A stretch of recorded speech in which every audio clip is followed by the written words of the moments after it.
Orang tanya, tadi dah cakap pasal Bella suka perfume yang mana? YB? Saya suka semua. Tak, itu jawapan selamat. Start icon? Mana boleh pilih untuk mi? Tengok tu. Tengok.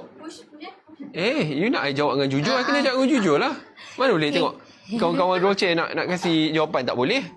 I have my integrity untuk memilih apa yang saya boleh. Tak, saya suka bukan jawapan yang dikasih. Saya suka Alpha lah. Mana Alpha?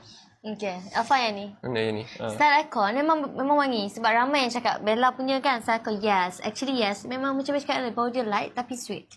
Yalah, tapi Bella jangan tukar-tukar. You kata you suka Alpha. Lelaki Yalah. punya. Tapi orang tanya Mi.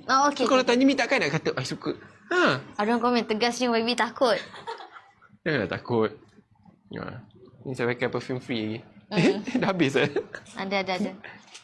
Ni bau yang Bella kata bau playboy, tak faham. Mungkin je dah banyak sangat bau playboy kan. Astaghfirullahalazim. Ya Allah, tangguh. Ya Allah. Korang tolong dia main-main. Tak, sebab I memang tak tahu macam mana nak bezakan. Tak apa. Cakap garang. Apa yang garang? Tadi. Nama perfume Jalur Gemilang?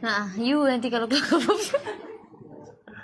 Boleh kan? Nama Merah Mubarak. Wangi lah, betul lah. Bau wangi. Wow.